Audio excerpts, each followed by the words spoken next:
คิดฮอดบ่อายน้องสาวจูซ้ำคิดฮอดสาวโพนคำสาวผู้ใส่สำเนื้อขาวพองไม่วอนอยู่บ้านพันใสไม่ตรีว่าหน้าทงจองนาเวียนสาวงามแก้มบอกยังสุขสมปองทุกคน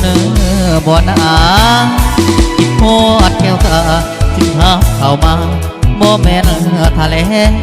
อยากขอมานั่งแย่สาวสีแพงไม่ท้องน้องลา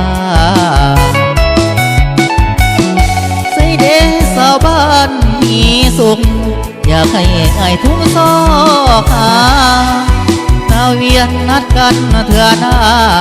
จะมาเยี่ยมยามแวะกินข้าวน้ำบ้านนาลิวอยู่ทรงเลียบฝั่งน้ำซ้ำเห็นสาวลงอาบน้ำในฟ้าสีขาวยามบ่าย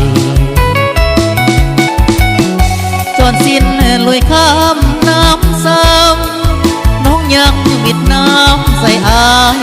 สาวทาดเมืองผ่านห้องมาใส่อย่าลืมเด้ออายน้องสาวหัวผ่านก่อนจากน้องไปเอิ้นสั่งคนใจขอลา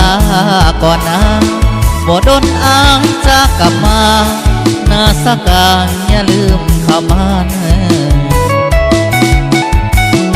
สาวนาน้องบัวกับมองน้องขับส่งให้คือนานถึงแม้นหลายปีพ้นผ่านสำเนียงน้องนั้นอายยังบ่ลืม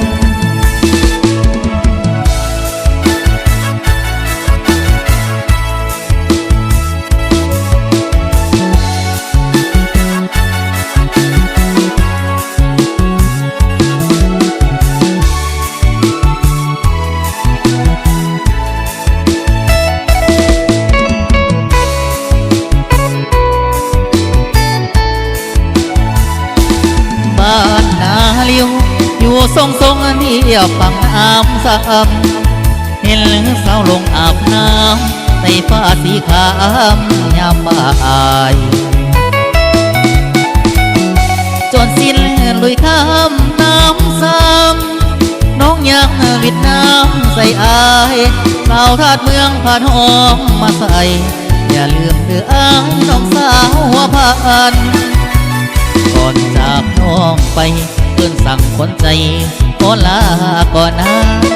บ่ดนอายจะกลับมาหน้าสักการอย่าลืมพามัน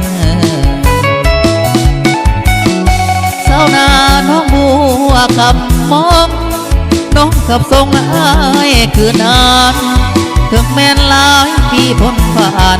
สำเนียงน้องนั้นอายยังบ่ลืม